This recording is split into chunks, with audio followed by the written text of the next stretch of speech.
सुप्रभात. Welcome in next geography chapter that is motions of earth. पृथ्वी की गतियाँ. इस चैप्टर में हमें पृथ्वी की विभिन्न गतियों के विषय में पढ़ना है. साथ ही इन अलग अलग तरह की गतियों का हमारे पृथ्वी पर जो जीवन है इस पर क्या प्रभाव पड़ता है, हमें इसके विषय में पढ़ना है इस चैप्टर में. और earth has two type of motions. First one is rotation and second one is revolution. Rotation को हम हिंदी में घूर्णन और रिवोल्यूशन को परिक्रमण कहते हैं. परिक्रमण शब्द परिक्रमा से बना है. In the very beginning we have to study two topics from your text book, orbital plane and circle of illumination. Orbital plane यानी हम पृथ्वी की अगर कक्षाओं की बात करें, पृथ्वी के कक्षीय समतल की बात करें तो ये कुछ इस प्रकार से होना चाहिए.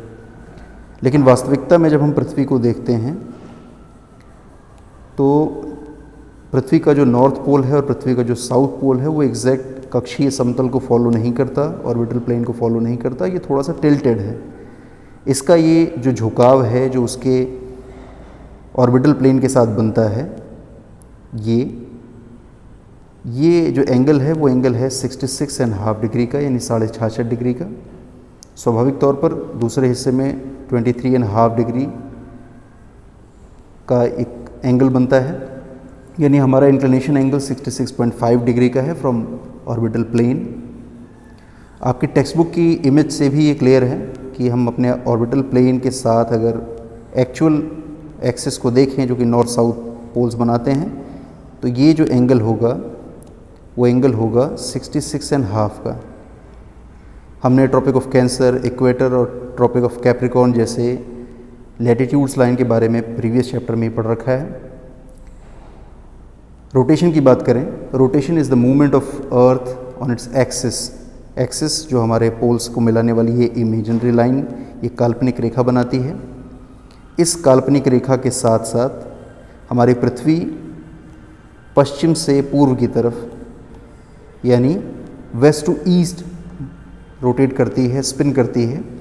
मैप में लोकेशन को जानना बहुत ज़रूरी है. जब हम मैप में लोकेशन की बात करते हैं तो this is north, this is south, this is west and this is east. ये सभी दिशाएं हैं, उत्तर, दक्षिण, पूरब और पश्चिम. हम इन दिशाओं के साथ आगे बढ़ेंगे.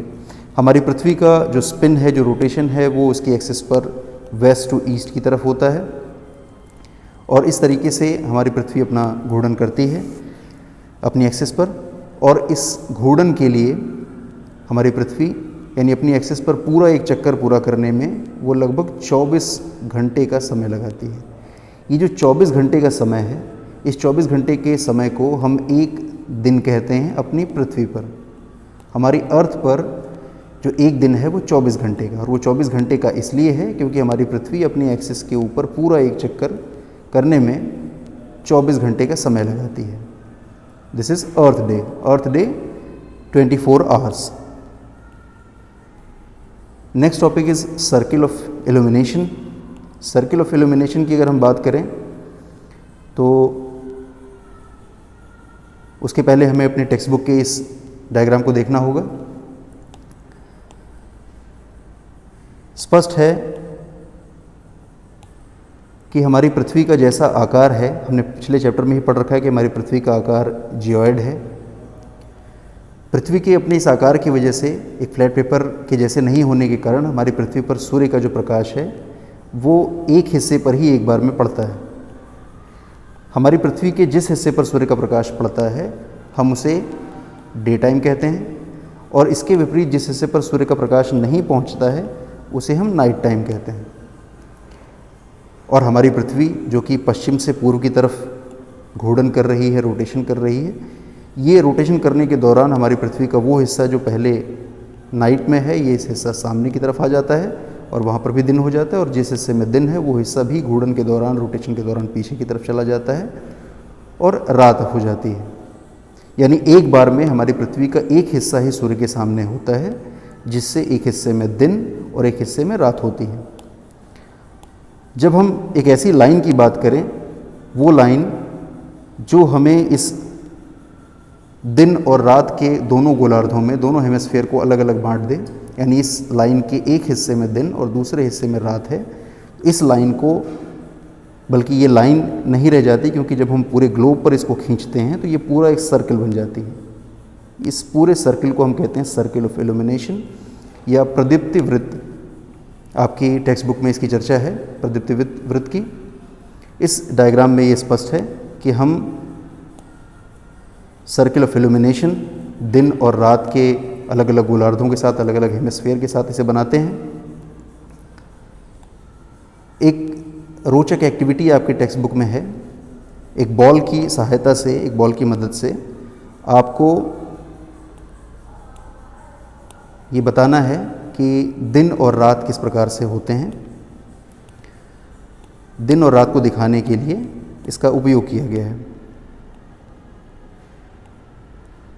अगर हम एक बॉल पर, जिसको हम पृथ्वी मान लें, उस पर हम एक बिंदु अंकित करें, हमने इसको नाम दिया है, इस अपने उदाहरणों में इसको हमने नाम दिया है ए पॉइंट का, तो हम इस पॉइंट को, जिसको हमने ए नाम दिया है, इसको हम मान लें कि यहाँ पर लाइन ऑफ या सर्कल ऑफ इल्यूमिनेशन प्रदीप्ति वृत्त है, यानी इसके पीछे के हिस्से में नाइट और अगले हिस्से में डे है, अगर सूर्य हमारा इधर की तरफ है। स्वाभाविक है, सूर्य सामने के हिस्से में है, इधर वाले हिस्से में दिन है। और क्योंकि हमने ये पढ़ रखा है अभी अभी कि हमारी जो एक्सिस है, उस एक्सिस के साथ हमारी पृथ्वी रोटेट भी करती है, तो इसके रोटेशन की वजह से फ्रॉम वेस्ट टू ईस्ट जो ए वाला हिस्सा है, वो ए वाला हिस्सा धीरे धीरे घूर्णन करते हुए पिछले हिस्से में चला जाता है, यानी पीछे वाले भाग में जाता है।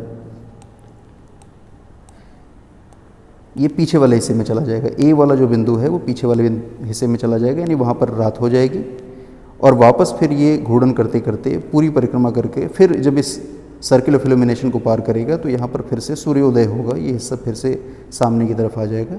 इस तरीके से हम गेंद और टॉर्च के साथ या गेंद और मोमबत्ती के साथ, कैंडल के साथ इस उदाहरण को समझ सकते हैं कि किस तरीके से जो रोटेशन है, जो घूर्णन है, वो हमारी पृथ्वी पर दिन और रात के लिए जिम्मेदार है।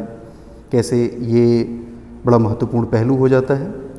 रोटेशन को अगर हम डिफाइन करें, rotation is a circular movement of an object around the centre of rotation. Centre of rotation हमने पहले पढ़ रखा है कि सेंटर ऑफ रोटेशन जो है वो बनता है इसकी नॉर्थ और साउथ पोल्स को मिलाने वाली इमेजिनरी लाइंस के साथ। और केवल पृथ्वी ही नहीं, जितनी भी 3 डायमेंशनल ऑब्जेक्ट्स हैं वो सारे के सारे ही, including moon and other planets, वो सारी ही अपनी इमेजिनरी लाइन के साथ इस तरह का रोटेशन करते हैं।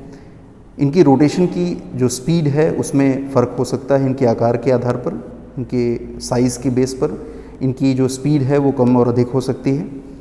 जैसे हम पृथ्वी पर ये जानते हैं कि हमारे पृथ्वी जो है वो पूरा रोटेशन करने में 24 घंटे का समय लगाती है, जिसको हम 1 अर्थ डे कहते हैं। और अगर हम बात करें मार्स और जुपिटर जैसे बड़े प्लैनेट्स की जो हमसे तुलना में बड़े हैं, सैटर्न की बात करें, जुपिटर की बात करें, तो उनकी जो कक्षीय गति है, उनकी जो एक्सिस पर उनका रोटेट करने का स्पीड है वो पृथ्वी से कम है। इस कारण वो ज़्यादा समय लगाते हैं, इसलिए वहाँ पर जो उनका मार्स टाइम या जुपिटर टाइम या सैटर्न टाइम होगा, सैटर्न डे होगा, वो हमारे 24 घंटे की तुलना में ज़्यादा होगा। और अगर हम और छोटे पिंडों की बात करें और छोटे ऑब्जेक्ट्स की बात करें जिनकी स्पीड हमारी पृथ्वी से भी अधिक है, तो वहाँ पर जो दिन होंगे, उन दिनों की जो ड्यूरेशन होगी वो 24 घंटे से कम होगी। आपकी टेक्स्ट बुक में ही एक क्वेश्चन है कि what would happen if the earth did not rotate, यानी अगर ये जो रोटेशन है वो बंद हो जाए तो क्या होगा। इसको भी समझने के लिए हम एक डायग्राम बनाते हैं। हम ये मान लें कि ये हमारी अर्थ है और इस पर हमने अपनी सर्कल ऑफ इल्यूमिनेशन भी बना रखी है। सर्कल ऑफ इल्यूमिनेशन का मतलब है कि इसके इस हिस्से में डे और इस हिस्से में नाइट है। हम ये मान लें कि अगर ये रोटेशन बंद हो जाती है, रोटेट नहीं करती हमारी पृथ्वी अपनी एक्सिस के ऊपर, तो इस रोटेशन के बंद होने का परिणाम ये होगा कि ये सर्कल ऑफ इल्यूमिनेशन फिक्स हो जाएगा। जिस हिस्से में दिन है वहाँ पर दिन ही होगा और जिस हिस्से में रात है वहाँ पर रात ही रहेगी। दिन सदैव दिन होने का मतलब है यहाँ पर टेम्परेचर ज़्यादा होगा, टेम्परेचर यहाँ पर बढ़ता चला जाएगा और दूसरे हिस्से में टेम्परेचर लगातार गिरता चला जाएगा। एक हिस्सा बहुत गर्म और एक हिस्सा बहुत ठंडा हो जाएगा और इस तरीके से इस एक्सट्रीम कंडीशन में, जबकि बहुत फ्रिजिड कंडीशन हो जाए, किसी एक हिस्से में बहुत जमने वाली दशा हो जाए, दूसरे हिस्से में बहुत हॉट कंडीशन हो जाए, इन एक्सट्रीम क्लाइमेटिक कंडीशंस में पृथ्वी पर लाइफ सपोर्टिव सिस्टम जो हमारा है वो डैमेज हो जाएगा। पृथ्वी पर लाइफ सर्वाइव नहीं कर पाएगी, पृथ्वी पर जीवन संभव नहीं होगा। इसके बाद एक और प्रश्न सामान्य रूप से आपके जहन में आ सकता है, ऐसा हम समझते भी हैं कि यूनिवर्सल ट्रुथ की बात हम करते हैं, the sun rises in the east, सूर्य पूर्व से उगता है, ये एक सार्वभौमिक सत्य है। सार्वभौमिक सत्य इसलिए है क्योंकि हमारी पृथ्वी का जो रोटेशन है, उस रोटेशन का जो डायरेक्शन है, हमारी पृथ्वी के रोटेशन का डायरेक्शन हमेशा वेस्ट टू ईस्ट की तरफ होता है। और वेस्ट टू ईस्ट होने की वजह से अगर हम ये मान लें कि हमारा जो सूर्य है वो यहाँ है, तो किसी भी एक पॉइंट के उसके सामने आने में सबसे पहली बार ये जो ए वाला पॉइंट है, ये पॉइंट पूरा सर्कुलर मूवमेंट करते हुए, यानी पूरी रोटेशन के दौरान घूमते हुए फिर से वेस्ट से होकर के ईस्ट की दिशा से ये फिर से सूर्य के सामने आएगा। और क्योंकि ईस्ट ही सबसे पहले सन के सामने दिखाई दे रहा है, इसीलिए हम ये कहते हैं कि the sun rises in the east, सूर्य पूर्व से उगता है। और कभी कभी हम ये बात भी कहते हैं कि किसी ऐसे आश्चर्यजनक चीज़ के लिए हम कहते हैं कि आज सूर्य पश्चिम से निकला है, तो सूर्य पश्चिम से नहीं निकल सकता है, और उसके निकलने की एक ही दशा है कि हम पृथ्वी के इस स्पिन को बजाय पश्चिम से पूर्व होने के, यानी फ्रॉम वेस्ट टू ईस्ट ना हो करके हम इसे चेंज कर दें। हम इसे चेंज करके इसकी जो रोटेशन की डायरेक्शन है, उस रोटेशन की डायरेक्शन को हम कर दें ईस्ट टू वेस्ट। और अगर ईस्ट टू वेस्ट डायरेक्शन हो जाएगी, तब उस दिन पृथ्वी पर वास्तव में जो सूर्य उगेगा वो पश्चिम से उगेगा। और क्योंकि ऐसा नहीं हो सकता, ऐसा संभव नहीं है, इसीलिए हम यूनिवर्सल ट्रुथ यानी सार्वभौमिक सत्य के तौर पर ये जानते हैं कि जो सूर्य है वो पूरे से ही उगेगा। The sun rises in the east, this is universal truth. Now we are moving in next topic, this is revolution. The second motion, the second type of motion of our earth. Revolution is a movement of earth around the sun on a fixed path.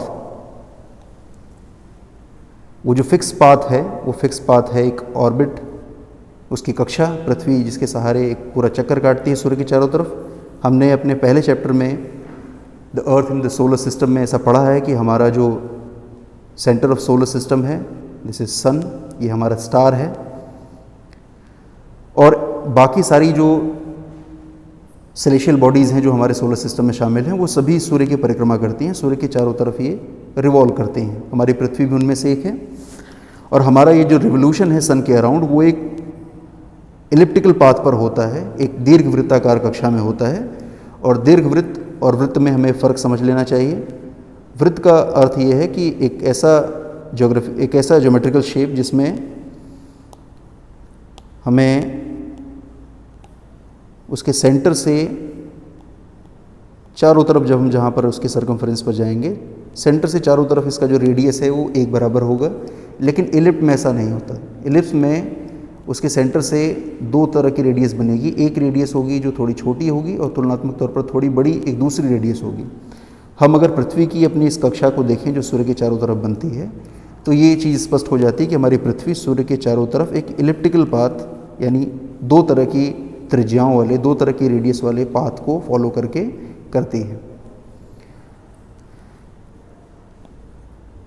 और इस revolution के दौरान, इस परिक्रमा के दौरान हमारी पृथ्वी जो समय लगाती है, वो समय है 365 डेज़ का। और साथ ही साथ इसमें इसको 6 घंटे का समय और अधिक लग जाता है। 6 घंटे ये दिन का 1/4 टाइम है, यानी इसे 1/4 डे कह सकते हैं।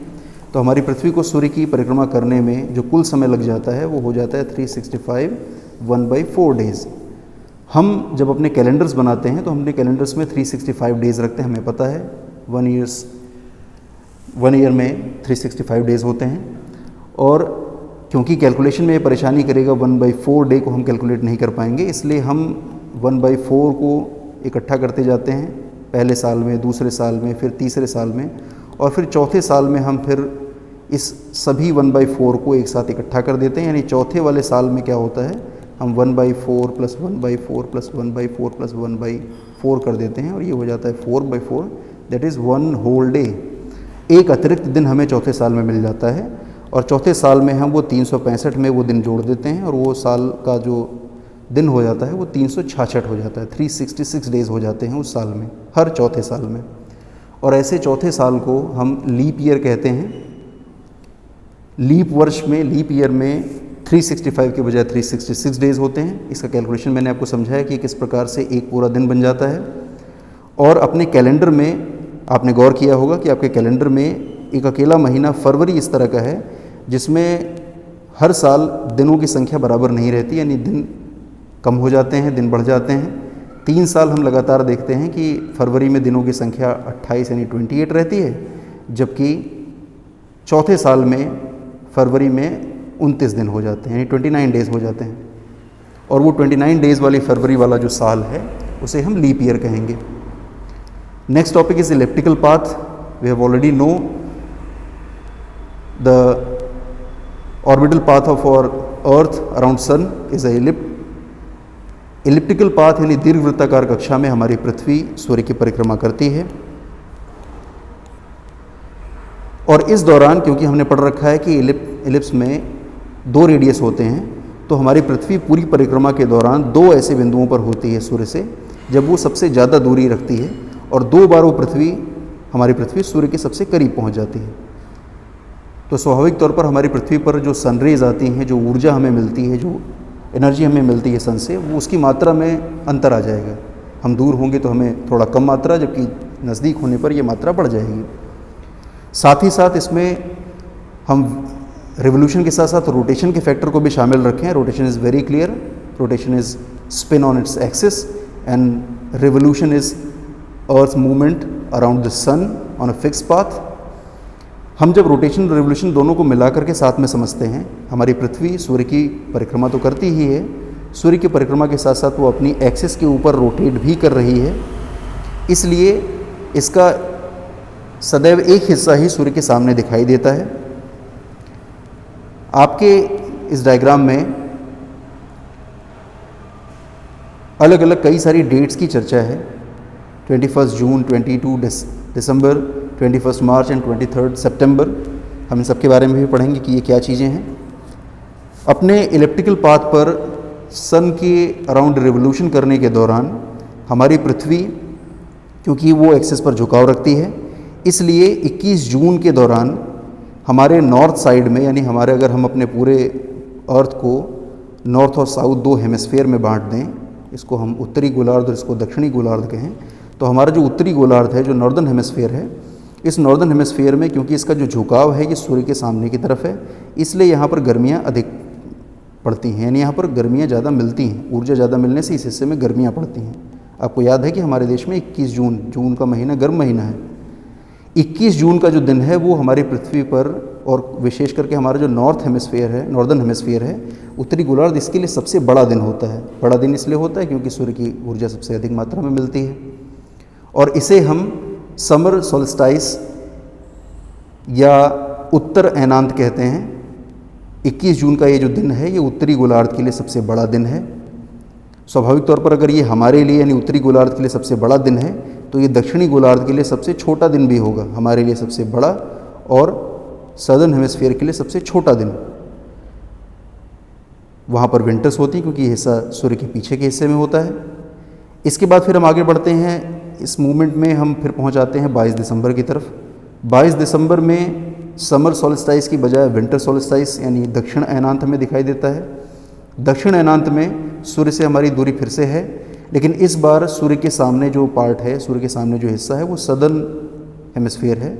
सदर्न हेमिस्फीयर यानी दक्षिणी गोलार्ध के सामने होने का अर्थ है कि अब दक्षिणी गोलार्ध में गर्मियाँ पड़ रही हैं, और हमारा हिस्सा पीछे होने की वजह से जो नदर्न हेमिस्फीयर है, हमारा जो उत्तरी गोलार्ध है, वहाँ पर ठंडक पड़ रही है। और इन गर्मियों के दिनों में जबकि सदर्न हेमिस्फीयर में 22 दिसंबर सबसे बड़ा दिन होगा, हमारे लिए वो सबसे छोटा दिन होगा। हाँ, हमारे लिए रात सबसे बड़ी होगी, हमारे लिए दिन सबसे छोटा होगा। वैसे ही जैसे 21 जून हमारे लिए सबसे बड़ा दिन और सबसे छोटी रात होती है, लेकिन दक्षिणी गोलार्ध के लिए, सदर्न हेमिस्फीयर के लिए वही दिन की अवधि सबसे छोटी और रात सबसे बड़ी हो जाती है। इसी तथ्य को जब हम कंटिन्यू करते हैं तो हमें अपने इस पूरी यात्रा के दौरान पृथ्वी 2 बार सूर्य से सबसे करीब भी दिखाई देती है, और ये वो समय है जबकि पृथ्वी सूर्य से सबसे ज़्यादा मात्रा में ऊर्जा ले रही होती है। पृथ्वी पर ये जो दोनों दिन हैं वो 21 मार्च और 23 सितंबर है। दोनों के साथ आपको इक्विनॉक्स शब्द लिखा मिलेगा, हिंदी में इसे विषुव कहते हैं।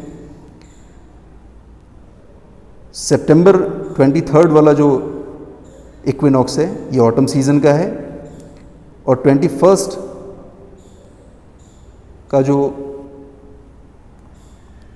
इक्विनॉक्स है इस दौरान स्प्रिंग का सीज़न हमें देखने में मिलता है। इन दोनों ही अवधियों के दौरान हम ये पाते हैं कि उस दौरान पृथ्वी पर सभी जगहों पर जो दिन रात की अवधि है वो बराबर हो जाती है, पृथ्वी सूर्य से सबसे करीब है। तो ऐसी 2 तारीखें हैं इक्विनॉक्स की, 21 मार्च and 23 September.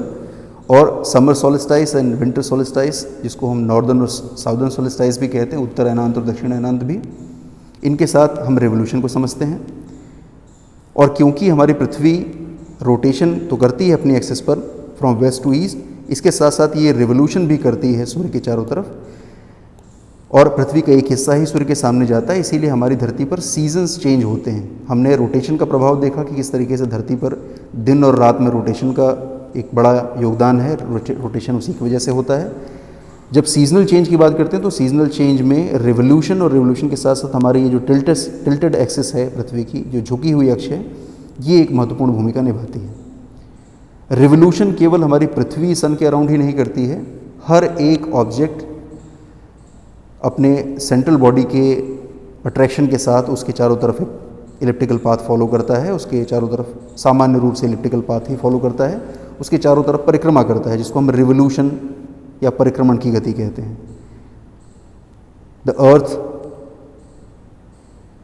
Revolves around the sun and the moon revolves around the earth, क्योंकि हमने पढ़ रखा है कि मून हमारी पृथ्वी का अकेला प्राकृतिक उपग्रह है। This is single natural satellite of our earth, और ये अपनी एक्सिस पर भी रोटेट करता है, और एक्सिस पर रोटेट करने के साथ साथ वो हमारी पृथ्वी के अराउंड भी रिवॉल्व करता है। हम रोटेशन और रिवोल्यूशन के टाइम को साथ में देखें। रोटेशन का जो समय है, जो स्पिन का समय है, वो 24 आवर्स का है। इसका मतलब है ये हमारा एक अर्थ डे है। और स्पिन 365.25 को हम 1/4 कह सकते हैं। हम इसे कैलकुलेट नहीं करते, सामान्य रूप से हम ये मानते हैं कि 1 ईयर्स में 365 डेज़ होते हैं। और आपको पता है लीप ईयर में ये 1414 वाला जो कैलकुलेशन है उसे जोड़ करके हम लीप ईयर में 366 डेज़ कर लेते हैं। तो हमारे रोटेशन और रिवोल्यूशन का जो समय है वो इस प्रकार से होता है। अगर डिफ्रेंशिएट करना हो रोटेशन और रिवोल्यूशन को तो हम इन 3 बिंदुओं में उन्हें देख सकते हैं। Rotation is the spinning of our earth on its axis and revolution is the movement और earth around the sun. Second point, our Earth takes 24 hours to complete its rotation and 365 days to complete one revolution around the sun.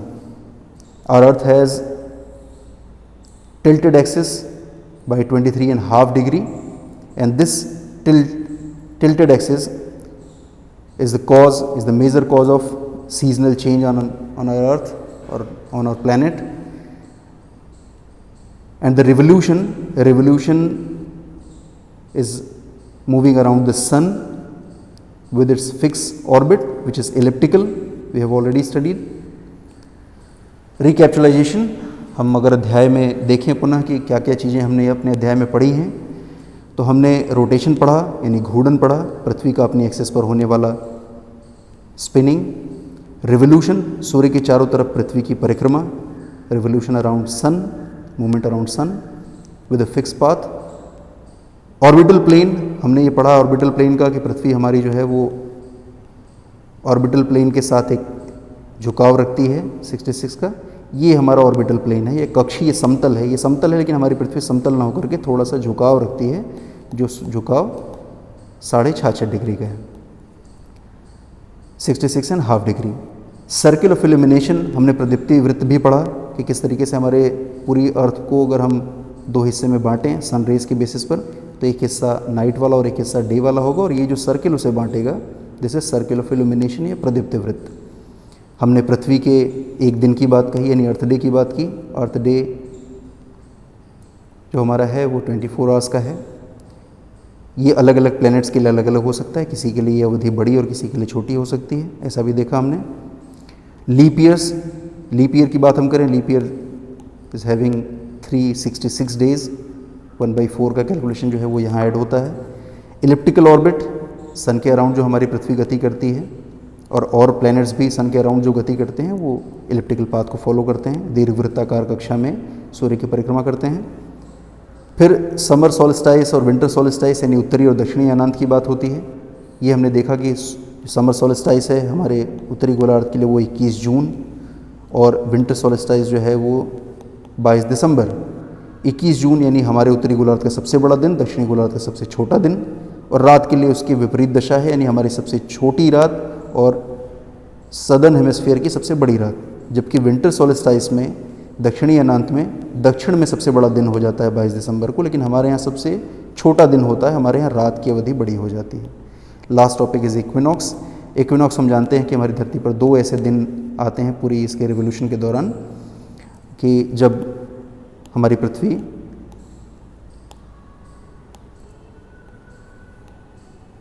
पृथ्वी सूर्य से सबसे करीब की दूरी पर होती है और दिन और रात की जो ड्यूरेशन है वो बराबर हो जाती है, और वो तारीखें होती हैं 21 मार्च और 23 सितंबर। इन साल के इन 2 दिनों में 21 मार्च और 23 सितंबर को हमारी पूरी धरती पर दिन और रात की जो ड्यूरेशन है वो बराबर हो जाती है। इसके साथ आपका ये चैप्टर कंप्लीट होता है। आप अपनी एक्सरसाइज करेंगे, जहाँ प्रॉब्लम होगी आप अपने क्वेश्चन मुझे पूछेंगे। आज के लिए इतना ही।